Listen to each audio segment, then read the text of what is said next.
Breeding and nesting is very important in Day of Dragons. If you'd like to know how, you can skip ahead with the chapters, but first we'll cover the why. With careful breeding, you are able to increase the strengths and abilities of the dragons you hatch out by up to 15%. Stats can be seen on your character panel on the right. Here's a basic rundown. Life expectancy is your health pool. Scale thickness is the amount of armor you have, which helps protect you from damage. Endurance is your stamina pool and regeneration speed. Bioproduction is your bile pool for your breath weapon, as well as its regeneration speed. Bite is for your bite attack. Power is for your bile attack. Strength is your melee attack for claw or tail swipes. These will be secondary attacks, but are not yet added to the current dragons. Nutrition absorption will be how much food you get when eating, as well as how slowly your hunger will increase. Water retention is how much water you get while drinking, while also slowing your thirst increase. Toxin tolerance is your sickness resistance, and the rest are your specific damage resistances. The grades next to the stats tell you the buff they each receive. The lowest of the low is the F grade. This is only gotten through inbreeding, so watch who your partner is and make sure you're not related. Mother, father, child and siblings are all too close, but grandparents or your uncle or aunt are fair game. Relations are thankfully on a dragon by dragon basis, not player. So if you spawn a new dragon, it will be unrelated to the rest of the server, no matter how many babies you made with your previous dragon. As you can see, the bonus goes up by a percentage each time, until you get A+, and A++. These grades increase by more than just 1%, but we're not exactly sure how much yet, until you hit A++. This is where you get the full 15% bonus. There is also one last letter, that lovely big one at the bottom, called bloodline quality. It's an important stat, although the exact numbers and how important it is still being kept under wrap. What we do know is that it decreases how long damage over time effects like bleed and decay last. A is as high as you can go with this bloodline quality. The other part of the character panel we need to look at is the fertility mutations. Over the course of growing up and living your life, your dragon will earn mutation points. When placed in fertility, it will greatly benefit those dragons working towards better stats. However, at the moment you can only gain 4 points, so you will need to place them all in fertility if you want to get the maximum bonus. Each point for a female will decrease the time it takes to lay an egg, and 2 points will let her choose the gender of the egg. For males, each point will give them an extra nest to be father of, so up to 4 females going at one time. For both parents, each point will give the egg a 1% chance, 6% total, for getting a crafted skin if their combination allows it. I will go into skins and crafted skins near the end of the video.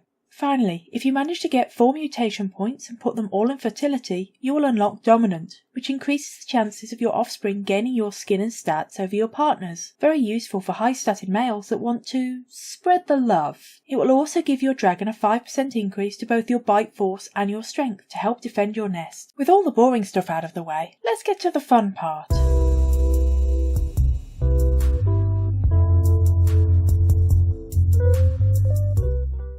Mating is fairly simple. First, make sure you're in the same group, are both adults or older, of the same species, and of the opposite gender. Both shadow scales and acid spitters have some colour differences depending on their gender. Shadow scales have different eye colours, with males leaning towards greens and females towards light blues and purples. However, the colours depend on what skin you have, whereas acid spitter males have much more vibrant fins than females with the same skin. Future dragons may have more physical differences, like larger horns or different chin spikes. Maybe even no way to tell their gender at all. No matter what, it's always best to ask.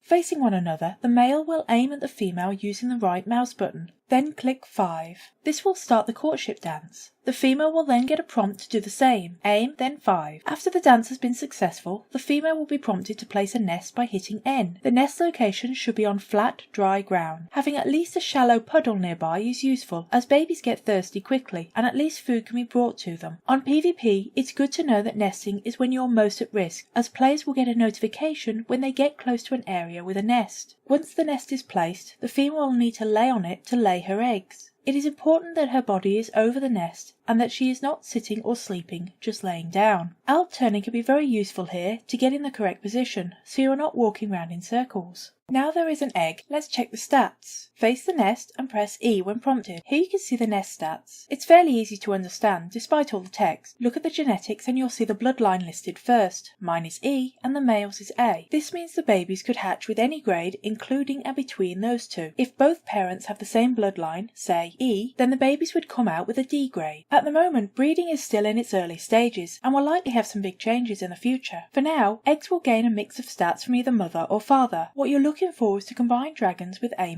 stats together, as A- is the highest stat a fresh dragon can spawn as. To get a flat A in a stat requires both of the stats to be A- with an A bloodline. Once you have an A in the stat, you are able to breed it through to other dragons. A+ and A++ are special cases, as they cannot be passed down to the next generation. They are achieved when breeding dragons that both have A in the same stat, and either a crit or a super crit happens. Crit chances increase through parents' genetics, like having an A bloodline and fertility mutations. Crit chance ranges from 0 to 100%. Super crit chances range from 0 to 50%. However, to get the highest chance, you will need both parents to have A++ in the stats and both be max at breeding. Due to this, it is extremely difficult to get most of your stats A+, and next to impossible for most to be A++.